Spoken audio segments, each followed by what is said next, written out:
Hello, and welcome back to the Yale Forum on Religion and Ecology podcast.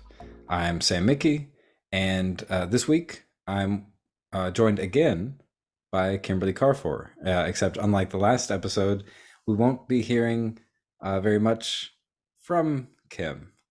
So Kim, welcome back. Thank you very much. Wonderful to be here again.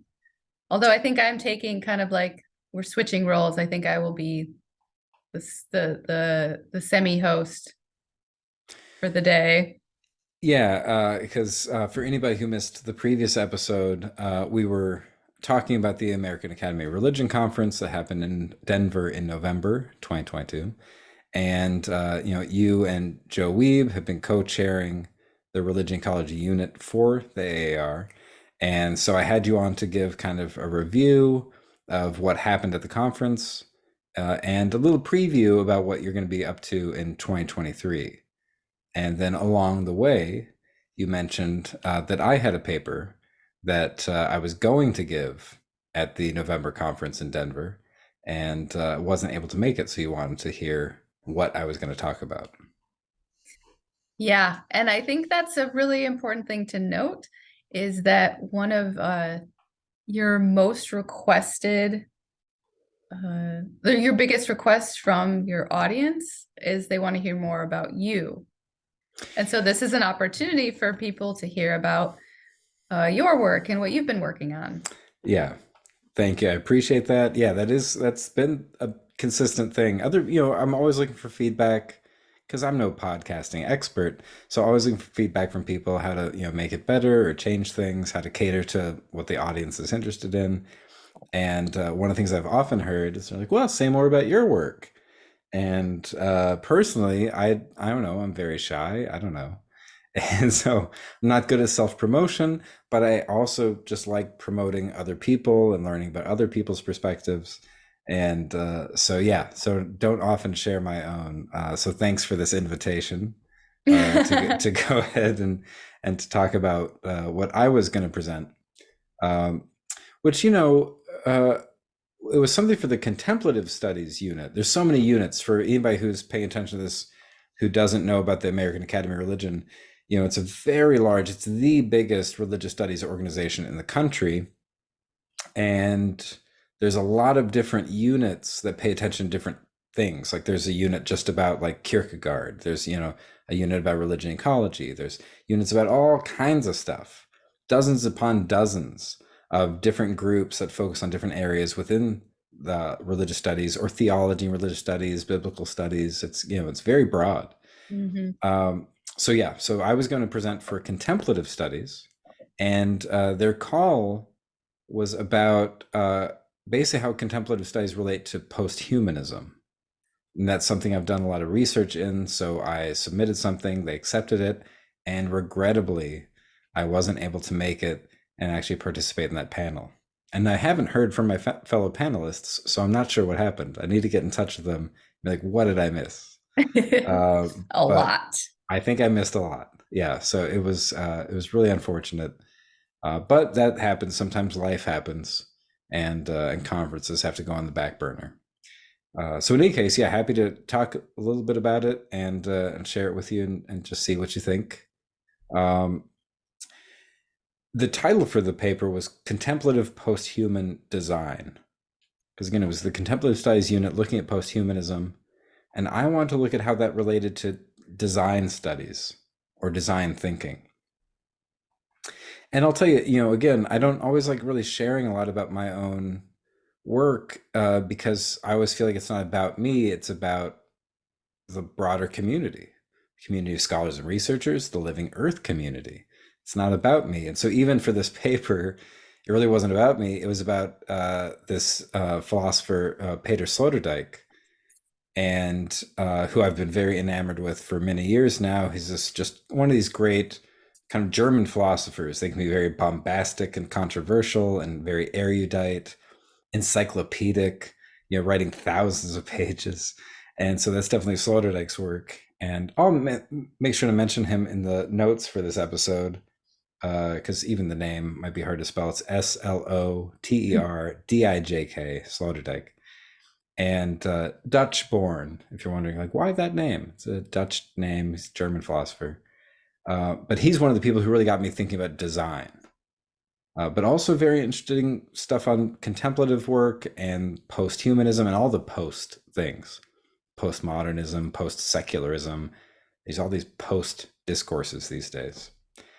So that was kind of it in a nutshell. I was just going to talk about, what would Sloterdijk say if he was here? Mm. Something kind of along those lines. But for now, I don't know. To give you a sense of what I was going to talk about, I guess I'll just describe the terms. Yeah, that's kind of Contemplative. where I was Yeah. gonna start, because even something like posthumanism is like, what does that even mean? So yeah, let's start with the terms. That sounds good. Yeah, and posthumanism might be the best one to start with. I think that might be the most contested and confusing of those terms. Yeah. And people, largely because the people who use it in different ways.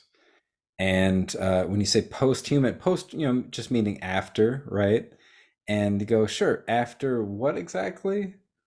And for some people, it's just after the humanism of modernity. There was a kind of Renaissance humanism. The Vitruvian Man of Da Vinci is a good example. This kind of focus on the human, the potential of the human at the center Mm. of this kind of image. And that kind of humanism was complicit in the rise of colonialism, capitalism, industrial economic growth, And so people are like, we need to get past that human. We need to return to a more original human. But then some people are like, no, no, no. Even the more original human, still a problem. So when some people use the term posthumanism, they're trying to get beyond the humanism of like what Karl Jaspers called the axial age, right? The kind of time of the Buddha, Socrates, Confucius, and there's a kind of humanism there as well. Very different than modern humanism, which was very often secular and very anthropocentric. The older humanism really lifted up the human, but saw the human as kind of fitting within a sacred order of the cosmos. Mm. And so, like the Buddha, obviously, he's a human and is really the center of that religion. And yet, there's so much attention to other dimensions of the cosmos: animals, hungry ghosts, hell realms, God realms, so many other things. But some of the posthumanists are like, yeah, but even then, the human was too focused on itself and too isolated from the rest of the world. We need to get past that. Other people take it back even further, and they're like, honestly, that human was only a new addition on Neolithic humanism. Mm. And so, if the Buddha and Socrates were talking 2,500 years ago, the agricultural revolution, the Neolithic revolution, we're talking more like 5 to 10,000 years ago, depending upon the region that you're in. And so they want to push it back, and they're like, we need to get past the Neolithic. That's when we invented agriculture, when we invented writing, when we saw the widespread emergence of patriarchy and all kinds of forms of social stratification. So we need to get past that and return to something more like our Paleolithic roots. Mm. Return to a little bit more of the wild, nomadic, hunter gatherer kind of lifestyle when we were really intimately connected to our environment. Mm. And, it's kind of the thing, right? That once literacy was invented, humans became a little disconnected. Right. That's a Like David Neolithic thing. Abram. David Abram, Walter Ong, yeah, some of these folks who've really paid attention to the gap between orality and literacy. So some posthumanists, they're not saying we need to get rid of literacy, but we need to get rid of the human that was constructed by that and Right. try to recover something closer to orality. And we could do that with new media like podcasts or TikTok or who knows what. But we need to, shift away from that Neolithic humanism. So modern So, humanism, axial age humanism, Neolithic, yeah, it's just the word means almost anything.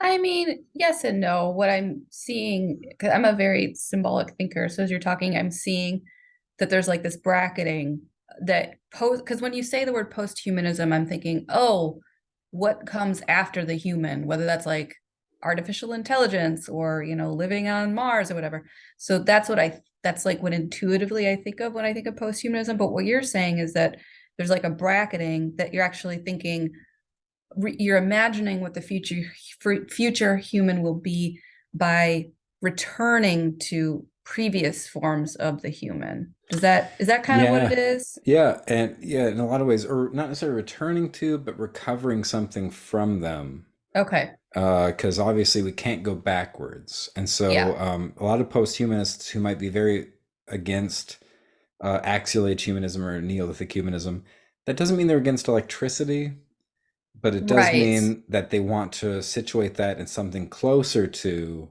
the small scale place based societies that humans used to live in. But Right. there are Okay. some who are straight up trying to get past the very limitations of the human species as such, where they're not talking about the last 500 years, 5,000 years. They're talking about the last couple 100,000 years. They're talking about getting past Homo sapiens. Those post humanists are really better described as transhumanists. And transhumanism is really a movement that's trying to overcome the limits of being Homo sapiens. And that includes things like limitations like sickness and Mm, aging and death, or our inhabitation of Earth. So things like colonizing right. Mars. And so, yeah, transhumanism can be seen as like a type of posthumanism that really does want to transcend the human condition entirely. And so, Okay. things like putting microchips in your brain that enhance your brain's activity and things like that, like Elon Musk's Neuralink company is a good Okay. example. So yeah, you have people, and obviously with Musk, you also have the colonization of Mars and things like that are a big part of his idea. So that's a good example of transhumanism. So some people are looking to overcome the whole species. Hmm. And I'll tell you, in this paper, my point wasn't to sort out all the varieties of posthumanism to say which one's good. I think they're all kind of a problem, um, because partly because post is just a bad way to refer to anything. All you're saying is I'm after what came before me. Hmm. So it's not very articulate in terms of what it's proposing. It says a lot about what it's against, but it doesn't say what it's for. Hmm. So Okay. very similar to the problem with terms like postmodernism, post-structuralism, post anything. All these postal theoretical movements are kind of complicated. I follow Donna Haraway in saying I'm with these movements in a certain respect, but I also don't want to stay there. So when I say I'm with the post-humanism, I say I'm with post. That means compost, right? Compost. So Hmm.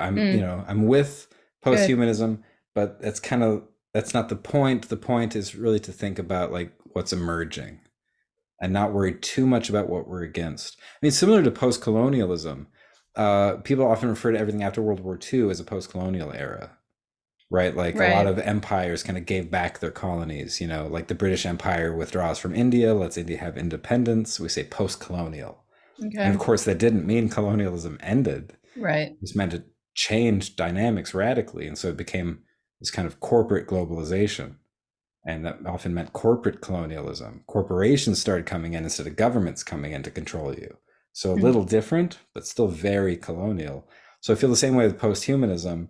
It Okay. doesn't mean that the human is over, but it does mean we can reflect on what it's done. Okay. And the human has done so much. I mean, people say we're in the time of the Anthropocene. Humans are impacting the planet at a planetary scale.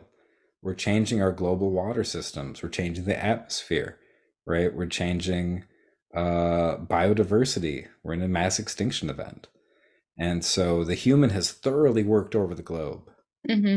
So it doesn't necessarily mean the human is over, even if we want it to be. But it does mean that there's a lot of questions. And we can ask the questions on each of the posts in posthumanism. What happened with modern humanism? What happened with axial age humanism? What happened with the Neolithic? What happened with the emergence of Homo sapiens as a species?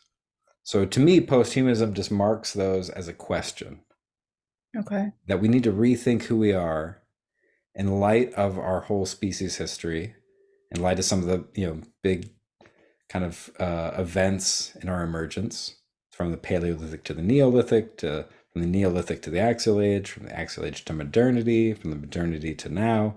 Okay. We need to look at kind of each of those and rethink who we are and what we're doing here. And to my mind, one of the most important things about posthumanism is it's just saying whatever we're doing here, we're not alone. We need to In think about our ecological embeddedness. Okay, so we're not alone in terms of our ecological niches or non-human kin. Yeah. Or Okay. in terms of David Abram, right, the more than human world. Yeah. And we need to start accounting for that. And important to note, more than human would include things like angels and gods and goddesses. It doesn't just include stones and rivers and mountains and eagles and Is ospreys and that David beavers and Abram? bears. Well, I mean, more than human is his term for sure. But And does plenty he of other people have. explicitly? I don't know, actually. That's a really good question. I'm guessing that the way he writes about shamanic spirits and stuff like that, that's included in his idea of the more than human world.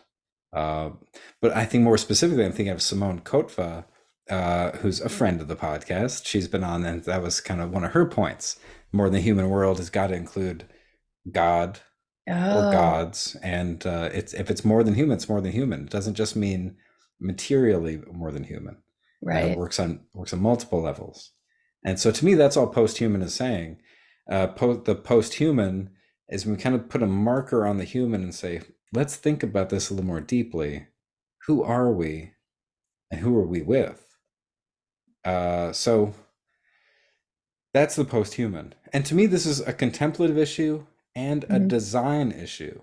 Because in both cases, contemplative practice, meditation, mindfulness, etc., they're often trying to get the human outside of the human. You're trying to contact divinity, Mhm. or contemplative practices like the desert fathers and mothers. They're connecting with the desert around them and connecting with God. And so it's very much a contemplative problem. To think beyond the human requires some kind of practices where you can get outside of your human sphere or kind of welcome in something that's beyond the human. And then the design part is that apparently humans make themselves. Hmm. We evolved in Africa, 200 or 300,000 years ago, and then we redesigned ourselves in the Neolithic. And then we redesigned ourselves after the advent of literacy with religions like Buddhism and Confucianism, traditions like philosophy coming out of ancient Athens. These are all different systems where we rethought who we were and redesigned what we were. And contemplative practice does that. It's a design practice. You're basically forming your subjectivity. So think of fasting as a good example of a kind of Mhm. contemplative practice. That changes your experience of the world. That changes who you are, changes who you think you are, how you feel about yourself, how you act. And so humans are a design project. Again, a lot of this is referring to Peter Sloterdijk's work, and there's a kind of riff on his thinking that a few people have mentioned. Bruno Latour cites this a lot, and it's that human existence is a design project. They kind of play on Heidegger, Martin Heidegger, great German philosopher and Nazi, terrible mess of German philosophy, and yet he had this nice idea that humans are a, the there of being. So Dasein is the term. Dasein just means existence in German, but Heidegger used it to refer to human existence in particular. So humans are Dasein. Like the So there, like THERE. yeah, Okay. Da means there, and Sein means being. So Dasein means being there. Okay. So like being here, being there. And so we're the there, this kind of openness. We're open to being. But that openness means we form ourselves. We have to decide who we are. Mm. Okay. We're a design project. So Dasein is design. Oh, That's interesting. that's the pun. Yeah. Oh, Hank wow. Osterling is the guy who came up with that. Latour, I think, is the guy who really popularized that. Latour loves Sloterdijk. Huh. Latour's work really lifted up Sloterdijk as the first philosopher of the Anthropocene, which says a lot because I think a lot of people would credit Bruno Latour with being one of the first philosophers to address the Anthropocene. And you ask Latour, he says Sloterdijk. He Okay. was the guy who really first thought about what it means to be human Okay. in a time when the human has become a planetary presence. Uh, Okay. so that's a little bit of the contemplative side of it. Is, contemplative practices are the practices whereby Dasein redesigns itself. Neat. It's and it's about opening onto the more than human, because we're always redesigning ourselves in relationship to our environments. Again, the desert fathers and mothers are a good example. They're redesigning Hmm. themselves in relationship to the desert. This early Christian community.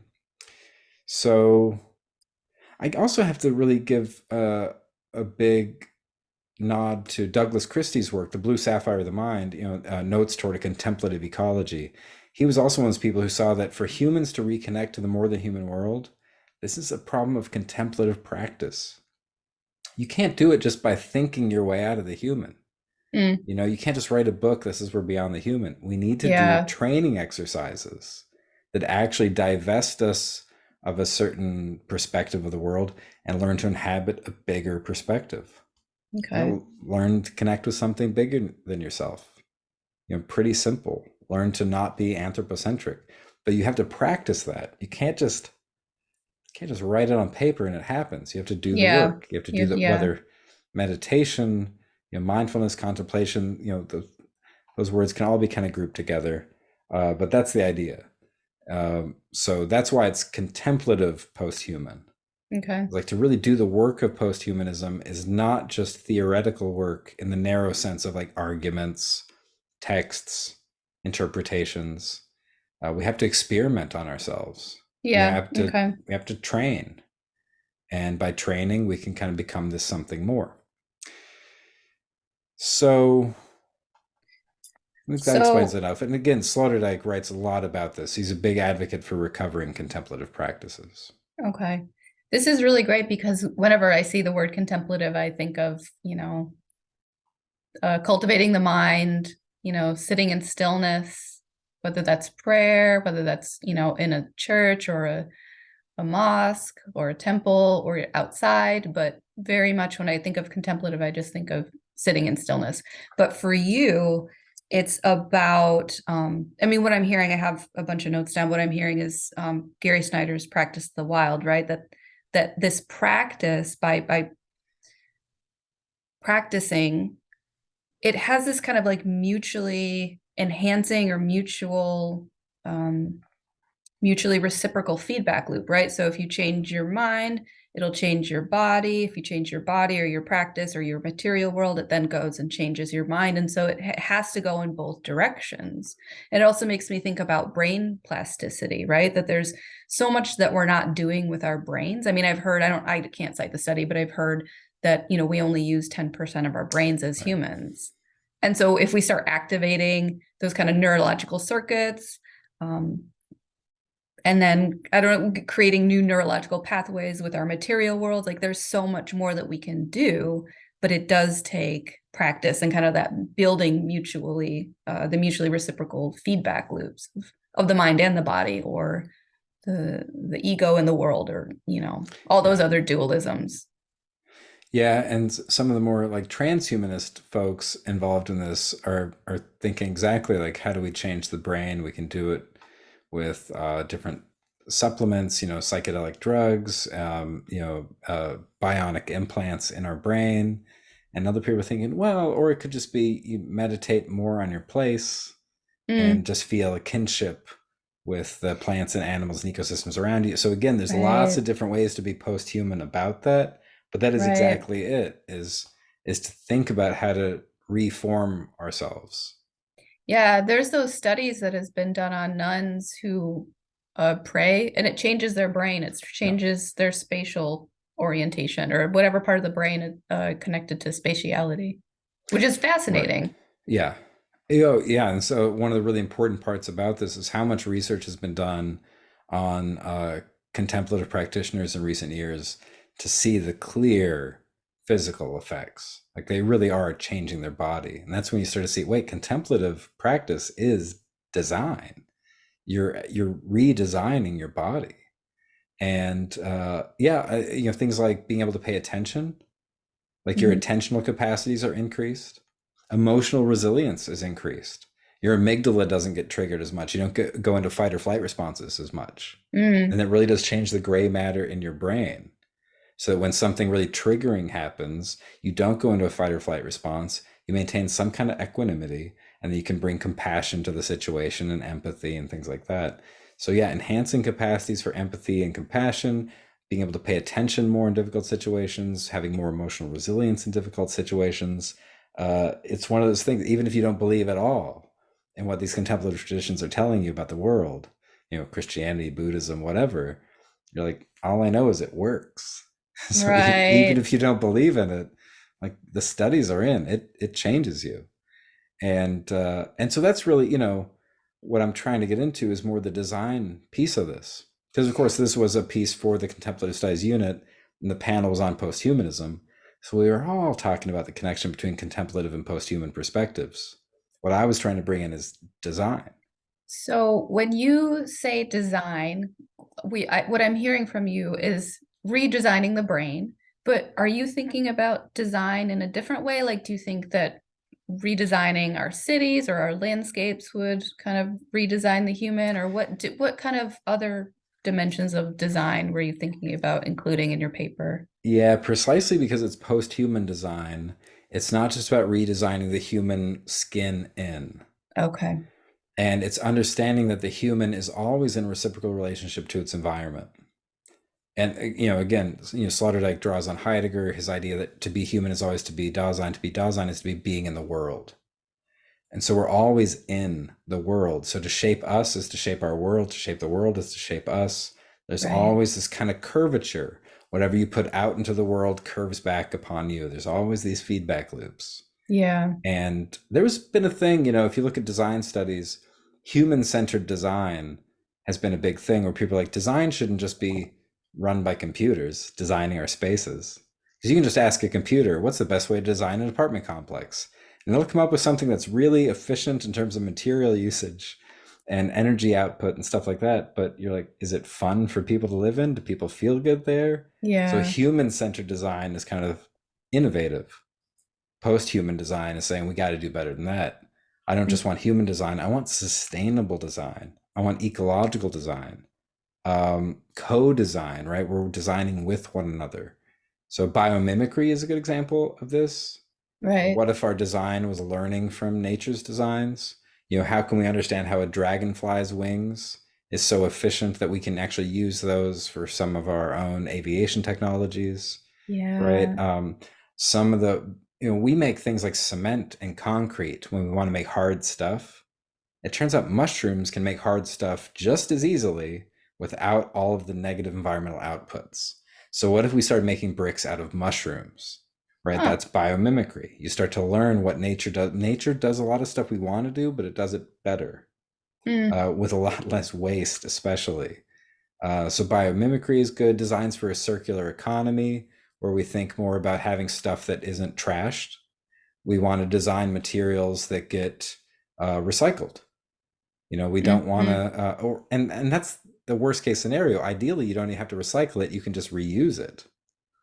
And if you can't reuse it, you can recycle it. Unfortunately, we have an economy now where there's a lot of stuff that can't even get recycled. It gets Yeah. downcycled at best, or it just gets totally trashed at worst. So yeah, this is ways to open up. We're not just designing our brains and our bodies. We're thinking of designing the whole planet. I mean, we're already doing this. This is the Anthropocene. This is the climate crisis. It's mass extinction. We're already designing the planet.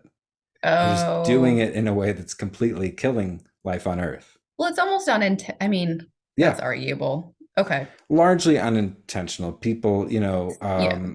who are really supporting industrial growth and stuff like that, they're not trying to kill off the human Right. species. Yeah. And they don't understand the feedback loops we're caught up in. So yeah, I think largely it's more ignorance than malice. Right. But in any case, there has been a big wave of people kind of pointing this out and saying there's lots of possibilities for sustainable design, for ecological design.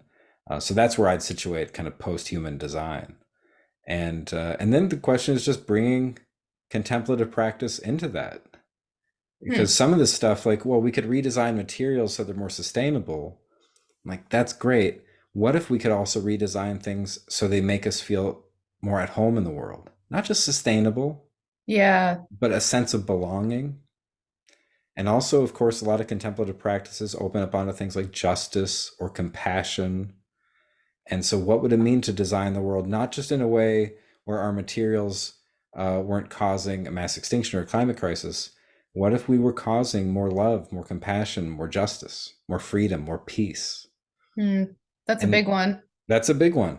And so that was my idea in a nutshell, is to bring those three dimensions together and talk about what that kind of design would look like. Like, if we were designing a planet to protect us from exploitation and injustice, if we were designing a planet that would promote universal love and compassion and peace, what would that look like? Yeah. And this is exactly Sloterdijk's work in a lot of regards. Not to turn him into some great hero or anything, but I think he's a figure who's still relatively unknown Yeah. among English-speaking people, in contrast to somebody like Bruno Latour, Yeah. or Martin Heidegger, a German Yeah. predecessor.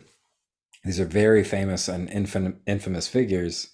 And Sloterdijk, he's about 75. He's not a young man, and yet, and his works are largely translated into English, but still relatively not well known. So yeah, just trying to kind of introduce people. Like, there's this guy who's kind of pulling together these few dimensions. He understands that we're post-human in a way we've always been post-human. We're always in relationship to a more than human world that's feeding back on us. The human is always in these reciprocal relationships with the spaces it inhabits, Right. and that we're always in the design project, that we're always designing ourselves, reforming ourselves, remaking the world we're in, and that contemplative practice is key. He's up there with the French historian of philosophy, Pierre Hadot. Hadot is one of those people who really emphasize philosophy as a way of life. It's not just arguments. It's not just claims that you write on paper and dispute with other people. It's about practices for turning yourself into a certain kind of person, for building character, Mm, right? I love And that. you build character, you become someone in relationship to others, you build community. And we forget about that sometimes. And it's easy to think that we can do things like ecological design just by virtue of just reading a couple books and using some nice computer software. And we can design like the perfect garden, like permacultural design. If you're like, oh, here's some strategies for making a really nice garden that's very water efficient and drought resistant or whatever. Like, yeah, but if we add contemplative practice into the mix, that we can not only design a world that's more sustainable, we can design a world that's more compassionate and just. Mm, And I think the easiest example of this would be like designing like a Zen rock garden, right? That kind of Zen design. It's not only a space that's not harming its environment, it's also like harmonizing with you to provide a sense of inner peace. mm, And so how do yeah. we use contemplative practice as a way to like engage with the natural world around us and redesign ourselves and redesign the world for harmony? Or for justice, for peace, for love, for compassion. Again, I'm trying to be very painting in broad strokes about this, with regard to what posthumanism means, with regard to what ecological design means. But the main idea is to bring those three things together and to see that they're all essentially tied together in the first place. Like, to be human is to be post-human. We're always ecologically embedded. So Just we're being more all intentional about that. be more intentional. And that means design. That to be human is to be a design project. And that to be human means you have to engage in practice. There's no human out there that doesn't train in one way or another, whether it's your Yeah. diet, exercise, sports, learning a musical instrument, learning a language. When you're 3 or 4 years old and you're learning your first language, that's a design project. That's contemplative practice. That's post-human. So these things are all kind of knotted together. And so, yeah, that's it in a nutshell. So really just trying to draw attention to him. I also, was going to mention a little bit about Jenny Odell, Asian American artist living in Oakland, California, and really famous for her book, How to Do Nothing, Resisting the Attention Economy. Came out a few Oh, years ago. So I'm a big fan of her work. And so she was also going to be part of the paper. Largely, it was about introducing people to Sloterdijk, but also her, because she's just another person who's kind of said, look, the future is people being more contemplative, being more ecologically embedded, and being more aware of our capacities to design and redesign ourselves. How Right. design, art, architecture, how things like that can really, really save us. So, Yeah, I could see that because as I'm hearing you, I'm thinking about once again the practice of the wild and how there's endless possibilities to the human. I mean, we see that in the fact that just in a short period of time that we've been around and have had control over our environment, we figured out a way to get to the moon. Like that's and understand that the Big Bang is an event and all these amazing possibilities. So I think about like how we apply ourselves, and it just takes a little bit of refocusing, and there's endless possibilities. And so I think a lot about I'm not that old, but I definitely am old enough to where I've seen um rates of depression and anxiety and like mental health being more problematic lately. And I can't help but see it reflected in the way that we're structuring society and even the way that we build our buildings, that they for the most part are not thinking of our well-being and their design, and that because businesses run through efficiency, and that's why we're degrading the natural world. But efficiency isn't how the human wants to run. Like I think that whenever we feel like we're a cog in a machine, that does lead to depression, and then anxiety is because we can't keep up, we can't go fast enough. And so those are just kind of the things I'm thinking of as I'm hearing you. And then one other thing that I want to bring up is I'm hearing a lot of Thomas Berry and what you're saying. And so my question is, do you think that this is aligned with his notion to, or his call to reinvent the human at the species level? oh no, that's really great. That's a great connection. Thanks. And yeah, Barry's not somebody who really engaged with design studies at all, because really during his lifetime, that field was just barely emerging, and related things like media theory and things like that. Uh, but yeah, absolutely, I think that's we could easily translate the idea of reinventing the human and call it redesigning the human. Mm, And it's a little different because design includes more than just the invention process. Design thinking is largely about things like, well, you're going to invent something. After you invent it, you're going to need to test it out with some users. And then the users might be like, this thing is terrible, or here's some bugs it has. It was great, but it kept shutting down here and there, or I ran into some obstacles here and there. And then you go, interesting. And you take the feedback from the test and then you reiterate. Design thinking is so much about iteration. And okay. you invent, which there's a handful of pieces even in invention. Some of that's the ideation. You have to come up with the idea, and then you have to prototype the idea, and then you come up with the invention. Like, oh, I'm going to make this. Okay, so you have the idea, then you prototype the idea. Now you have an invention. Now you test the invention with some kind of community of users, talk about the user experience. Based upon the feedback from the user experience, you're going to reiterate. That means going back to the idea phase, going back to the invention phase, the prototyping phase, all that, then test it again with some users. Okay. And so yeah, and I think in a lot of ways that's exactly what the field of religion ecology has been doing, for some decades now, is coming up with new ideas and seeing the new ways of life that are part of that, seeing how users are experiencing that, and then kind of going back to the drawing board and seeing how we can reinvent it better. Hmm. So yeah, I think that's exactly it. And to always understand that those reinventions are never just humans in a vacuum, that it's always us in relationships to the more than human world. Right. And that when you come up with ideas, you can't just use your ego or your rational mind. You have to do contemplative practice to use the fullness of your soul, of your humanity, of your personality, so that we are engaging our intuitive, our imaginal capacities, our moral sensibilities, our aesthetic Yeah. sensibilities, our social intelligence, our somatic intelligence. And the whole kind of idea you get from Catholic social teaching, right? Cura personalis, that we're caring for the whole person here. And so it's so Barry is a good example of somebody who understands that if you're going to reinvent the human, you don't just come up with an idea Yeah. from your rational mind. It's going to be from the fullness of your human potential.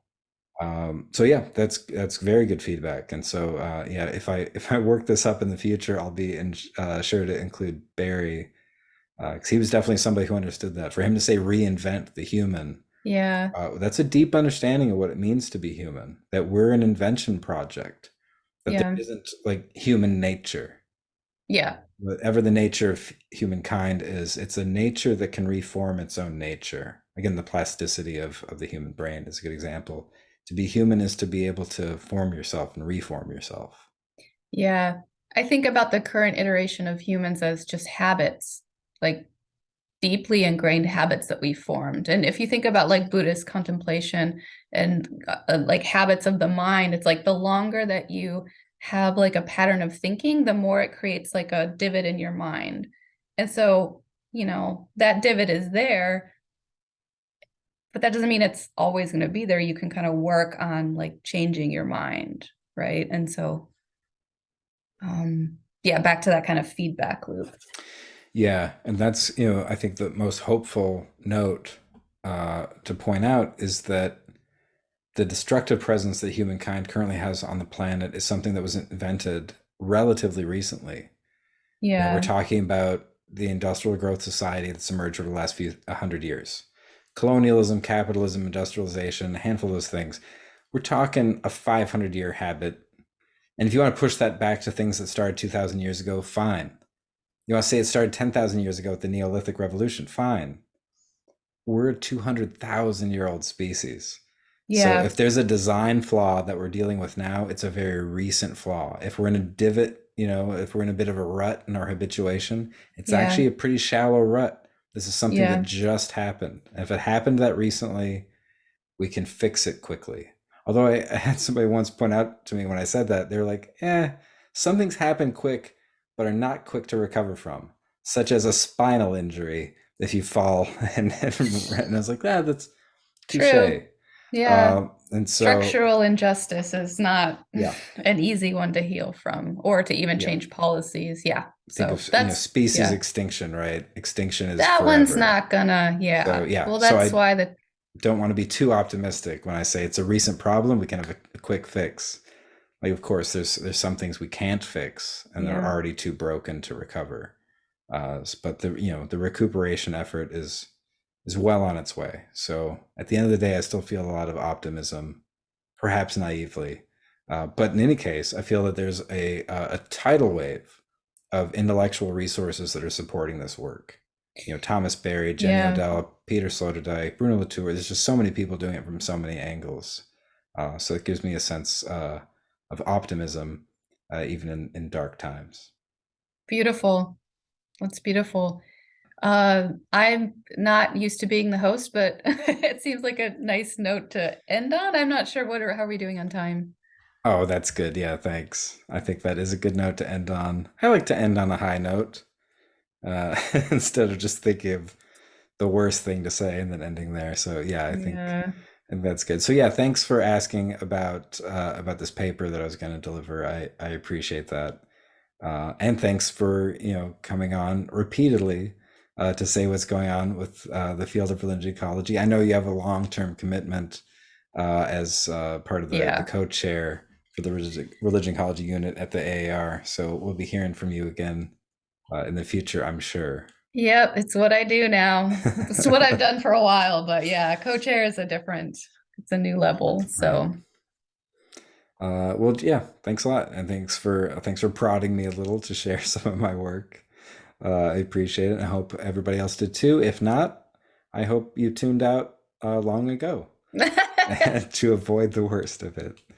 And if you stuck around, then you have my thanks, my gratitude, and again, thanks to Kim for playing host or co-host or something. oh yeah, I keep calling it co-host, but I ended up being the host, I Pretty guess. much, yeah. I'm just the one who will eventually click stop on the recording. So Yeah, so that's up to you. that's up to me, and I think it's about time. So yeah, thanks, big thanks to Kim, and thanks everybody for tuning in. As always, we'll be back soon with some more conversations for you. So in the meantime, take care and be well. Bye, everyone.